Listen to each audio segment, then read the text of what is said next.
My name is Naya Petito. I'm 36, the youngest in a family that prides itself on politeness, performance, and perfectly managed secrets. I live alone in a modest house on the northern edge of Boulder. It's nothing special, but it's mine. Quiet, paid off, secure. I work remote support for a cybersecurity firm and answer to no one. I've never been the favorite. That title belongs to my sister, Delaney, the one with the perfect smile and permanent excuses. She's the kind of person who floats through consequences. I'm the one who stays and cleans up after the storm. That night, snow whispered against the windows as we sat around the dining table.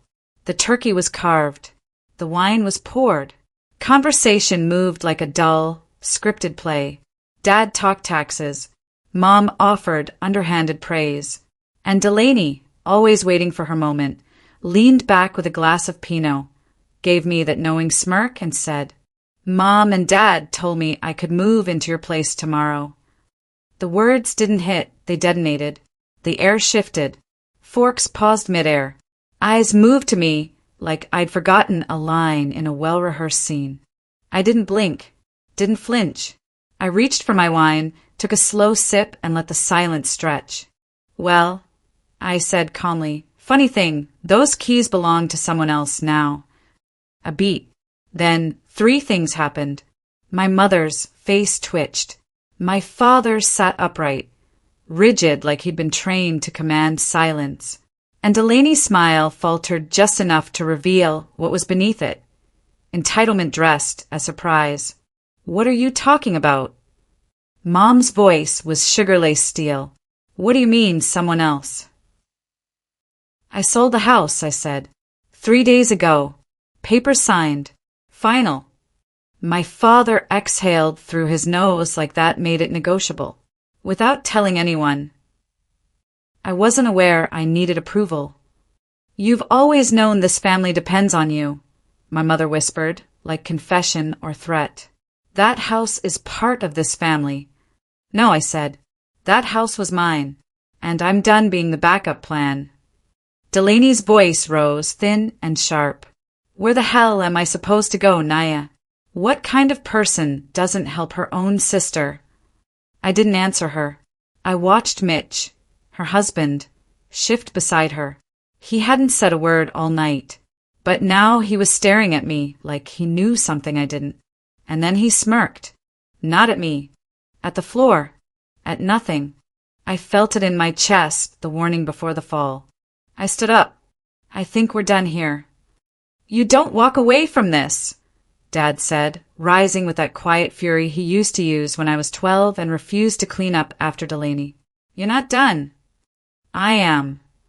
I stepped away from the table, picked up my coat, reached the door, and just before I opened it, I turned.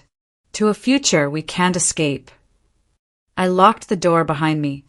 And this time I locked the door from the inside, not to keep them out, but to keep myself in. The cold hit first, sharp, immediate, like punishment. I hadn't even made it 10 feet from the front door when I realized the snow was falling harder than it had an hour ago. Streetlights flickered through the flurries, casting shadows that moved in directions they shouldn't have. I didn't look back. By the time I made it to my car, I felt the shake. Not from the cold. From rage I had no outlet for. I gripped the steering wheel and sat in silence. They weren't shocked that I sold the house. They were shocked I didn't ask for permission. Obedience isn't love. It's just control wearing nice shoes.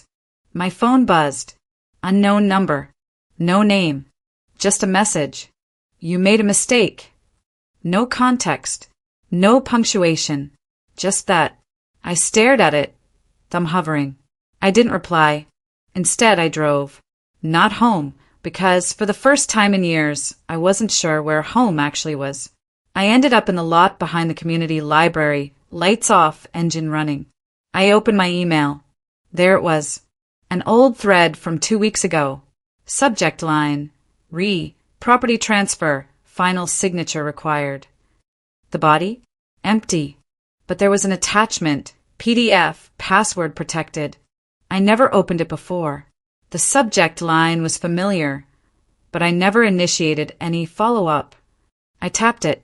The screen flashed. A prompt. Enter password. I typed in the usual nothing. Then, tried the name of the buyer's agent. Click. It opened. My chest tightened. It wasn't the contract I signed. It was another version. Edited. Modified metadata. The date had been pushed forward. The language changed. And my signature. My name was there, but it wasn't my signature. Most people don't notice when their identity's been taken. It starts with one small convenience. I wasn't looking at a contract. I was looking at a trap. Snow tapped against the windshield like fingernails. I looked up. There was someone standing across the street. Still. Coat, hood, hands in pockets. Watching. I turned the engine off. Let the darkness swallow me. Didn't move. The figure didn't either. Then the phone buzzed again. You have something that doesn't belong to you. I locked the screen. Breathed through my nose. Grabbed my pepper spray from the glove box. When I looked up again. Gone. Cut scene. 2 hours later, I was home. Curtains closed. Doors locked. Every bolt, every latch. I double-checked the cameras. Then I reread the contract. Line by line. Clause by clause. One paragraph had been added. Small font. Legalese. Hidden in noise. Occupancy exception granted to associated party under emergency relocation. Delaney. If this went to court, that clause could turn my house into her designated temporary residence. Whoever controls the paperwork controls the outcome. But the clause was post-signature, unauthorized, invalid. If I could prove that, I printed both versions, highlighted every change. A sharp knock at the door. Not the bell, just one firm knock. I froze. It was 11:47 p.m. I looked at the camera feed. Empty. I waited, counted slowly to 10. Knock. Again, this time louder. I grabbed the bat from under the stairs, moved toward the door, didn't breathe. On the third knock I spoke. Who is it? Silence. Then, it's me. Delaney. I checked the feed again. She wasn't there. I opened the door fast, bat raised. Nothing. Just the wind. A small manila envelope sat on the welcome mat. I brought it inside, opened it slowly. Inside, a USB drive, a printed photo of me taken from behind, locking my own door earlier that night, and a note handwritten. Whatever Delaney brought into your house that day, it wasn't just her suitcase. I didn't sleep. I sat in the hallway for hours, the envelope still open beside me. The photo flipped over like it might burn through the carpet. That picture wasn't just invasive. It was personal. The angle, slightly high, slightly behind, meant whoever took it had been in the house. Or above it. My skin itched. My breath shortened. I moved through the house, room by room. Lights on. Lights off. Shadows stretched too far, like they were trying to say something. The basement door creaked. I'd locked it months ago. I don't even store anything down there. Still locked. Still dusty. But there was something new. A faint footprint on the stairwell. Heel dragged, half-formed. Not mine. Cut scene. I inserted the USB into a burner laptop. No network. No cloud. No chance of tracking. A single folder. No label. Inside 3 files. 1 corrupted. 1 audio. 1 image. I opened the image first. Blueprints. Of my house. Detailed. Labeled. With 2 rooms highlighted. One was the hallway closet. The other the garage crawl space. My fingers tensed. The cursor hovered over the audio file. Click. Static. Then a whisper. She has it. Confirmed. Transfer in motion. Keep her contained. Not safe outside the protocol. Then a name. My name. Naya Petito. The more you ignore the patterns, the more they repeat. I yanked the drive out, slammed the laptop shut. Outside, the wind screamed. The kind of sound that comes when something's being peeled open. I moved fast. First the hallway. Pulled down the closet shelves. Behind them, nothing. Just drywall. But the left panel sounded hollow. I knocked twice. It echoed back. Garage. I pulled on boots. Grabbed my flashlight. The crawl space sat behind an old metal cabinet. Unmoved in years. Or so I thought. There were scratch marks on the floor beneath it. Thin grooves in the concrete. Fresh. I pushed. It shifted easier than expected. Beneath it, small latch. Hidden trapdoor. No keyhole. Just a code pad. A goddamn keypad. I froze. My hands shook, covering. One wrong guess, and it might lock. Who the hell puts a keypad under their garage floor? The code. I opened my phone. Searched the metadata from the contract file. Last 4 digits. 0-3-2-5. March 25th. Delaney's birthday. Of course. I typed it in. Click. Unlocked. Inside a safe. Big. Industrial. A tag on the side, partially scratched out. Property of... I didn't get to finish reading. My phone buzzed. Unknown number again. But this time it wasn't a message. It was a live video feed. And it was from inside my house. My bedroom. Someone was in my house. And I wasn't alone. I didn't lock the door to keep danger out. I locked it because danger was already inside. The video feed froze just long enough for me to see it wasn't live. It had been pre-recorded. My bed was made in the frame, but I hadn't made it in 3 days. Still, someone had been there. Someone had filmed it. Someone wanted me to know. Fear isn't loud. It whispers in patterns. I shut the laptop, grabbed a crowbar, and went back to the garage. The safe still sat there under the trapdoor. Locked. I didn't try to open it again. Not yet. Instead, I turned to the other room marked in the blueprint, the hallway closet. This time I brought a hammer. I peeled back the drywall. Behind it, old paneling. Cracked. Moist. And then something metal. A hinge. A hidden cabinet. Inside, a shoebox.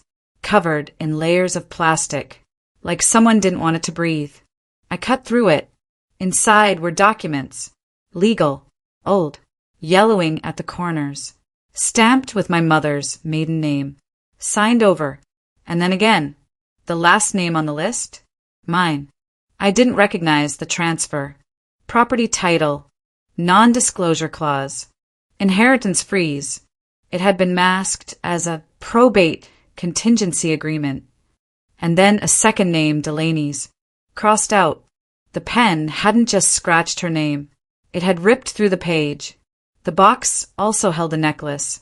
Not expensive, but familiar. My grandmother's. Last time I saw it, it was around my father's neck. At his funeral, the power went out. Silence rushed in like a wave.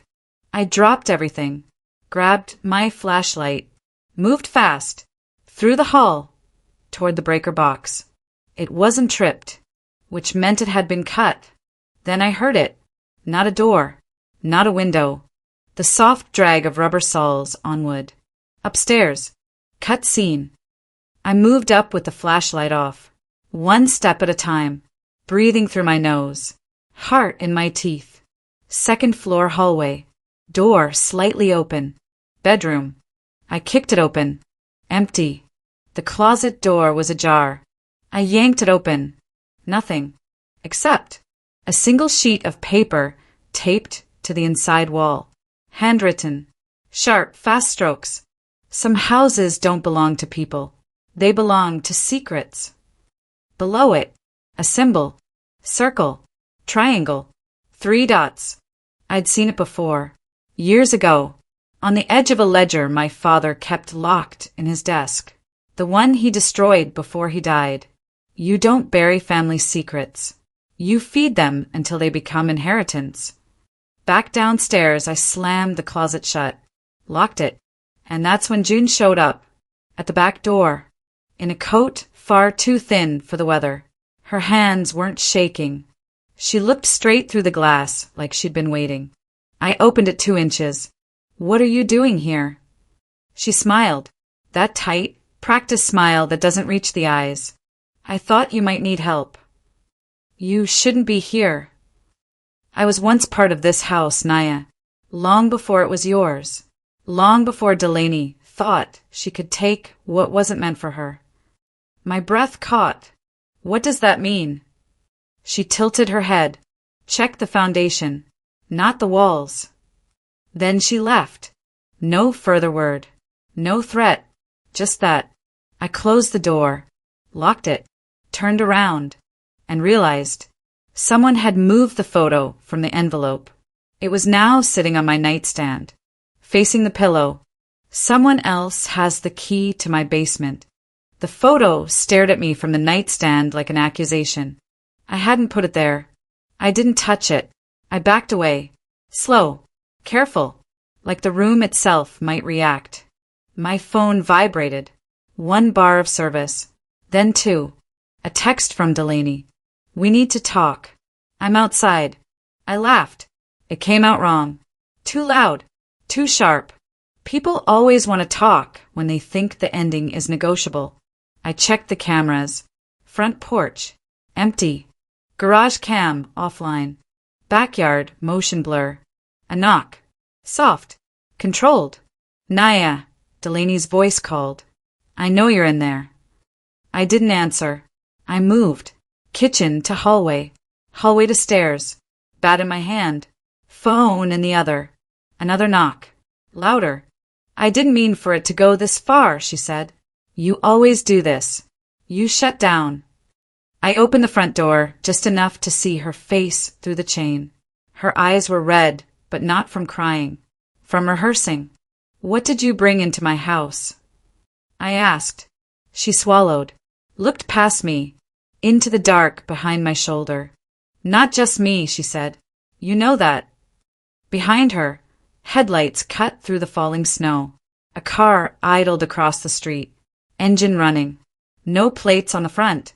Who's with you? I asked. She smiled. It slipped. You're being dramatic. I slammed the door, locked it, threw the deadbolt. The phone rang immediately. Mom. I answered. Her voice was calm. Too calm. You shouldn't have locked Delaney out. You shouldn't have helped them, I said. Silence. Then a breath. Slow. Controlled. We were protecting the family. There is no family, I said. There's a cover story. Her tone sharpened.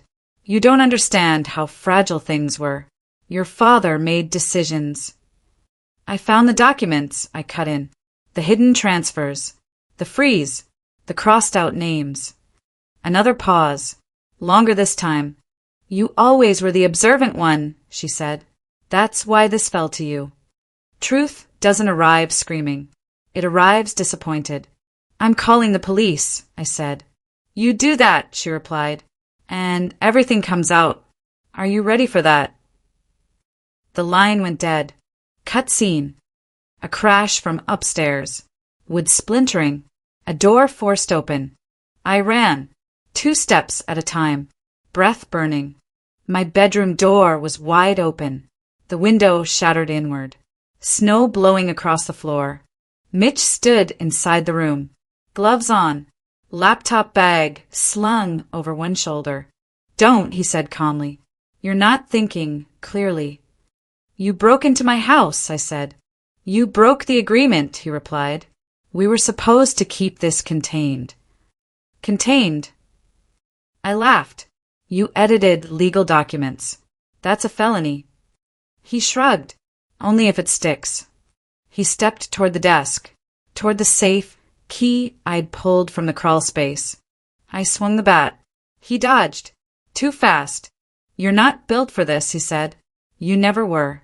You're good at surviving, not winning. He lunged. I screamed. The bat connected his shoulder. He hit the wall hard. Dropped the bag. Inside, hard drives. Multiple. Labeled. Properties.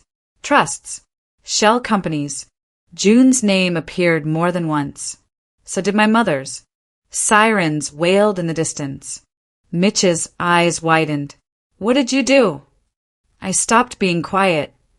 He bolted for the stairs, slipped on the snow, fell. Hard. I didn't chase him. I called it in. Everything. Unauthorized entry. Document fraud. Active threat. Mandatory report filed. Time-stamped. Logged. By the time the police arrived, Delaney was gone. The car across the street, too. Officer Rowe stood in my living room, taking notes, eyes flicking to the broken window, the scattered files. "This house," he said slowly, "is no longer just a residence." "I know," I said. He looked at me. "It's a crime scene." And for the first time, I didn't feel afraid. I felt ready. Sirens in the distance. Closer now.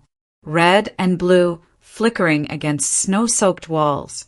I stood in the living room, hands shaking, breath ragged. Files scattered. Broken glass glittering like shards of frozen fire. Officer Rowe moved methodically. No panic, just duty. Paperwork in hand. Mandatory reports filed. Case numbers assigned. Statements taken. "Motive?" he asked, voice calm. "Control," I said. "Not love. Not help. Control." His pen paused. That was the real motive. Always was. Down the hall. 3 squad cars guarded the perimeter. 2 more operators watched the back exit. Tactical, silent. "We need access to the crawlspace safe," Rose said. I nodded, guided him to the trapdoor. The keypad blinked. The code still worked. 0325. Delaney's birthday. The one name scratched from the paperwork. The one name meant to control everything. But now it opened truth. Inside, hard drives, backup drives, stamped with corporate labels. Trust fund, escrow, legacy assets, and one final USB. Rowe opened evidence bags. Every piece now tagged. "It's all here," I whispered. Every forged document, every hidden transfer. He looked up. Not just a crime, a network. Before he could explain, another officer burst through the front door. June, hands cuffed, eyes wild, breathing hard. "Why?" I said, voice low. She smiled like she always had answers no one wanted. Swift, sharp, unapologetic. "They asked me to protect the legacy," she said. "Your father's legacy." Legacy. What a lie. Legacy isn't what you hoard in darkness. It's what you pass on in light. Rowe brought June forward, handcuffs tight. She screamed something about family duty. But all I heard was conviction unraveling. Seconds later, a call came through. Delaney had been picked up on the highway. No fight, no drama, just a traceable plate. She surrendered. Mitch? Still missing. Ghost in the snow. Rowe stopped at the broken window. Snow drifted inside. Cold pressed against warm floors. A visual reminder that truth was never sealed. "You did the right thing," he said. Not comforting. Just fact. Fact felt heavy these days. I sat on the stairs while officers processed. The house felt different now, empty but honest. A truth I never thought I'd own. The hardest locks to open are the ones we place on our own hearts. The crowd outside grew. Reporters, cameras, flashbulbs, a public ballroom of scrutiny no one asked for. I could feel the eyes on me. Not accusing, just witnessing. An investigator approached, badge out, phone recording. "Your statement will be on record," he said. I nodded. Sharper now. More grounded. "The house was never the problem," I said, "but the secrets under it were." Cut scene. Later, I stood outside on the porch steps. Snow eased. The wind softened. I pulled the grandmother's necklace out of my pocket. Cold metal. Familiar weight. Strength grows in the moments when you think you can't go on, but you keep going anyway. I turned it over in my fingers. Legacy reclaimed from lies. From fragmentation. From silence. Delaney in custody. June prosecuted. Mitch still out there somewhere. Another shadow chased by law. But I was here. Present. Accountable. Free. I walked inside once more, locked the door, not to hold danger out, not to hide truth, but to finally hold myself in. Truth settled around me like dust in sunlight. Clean, real, entire. The house still stood, but now its walls held justice. And in that I found peace. Some doors are meant to be locked, not to end but to begin. I turned the key, twice, and walked into a future no one could dictate again.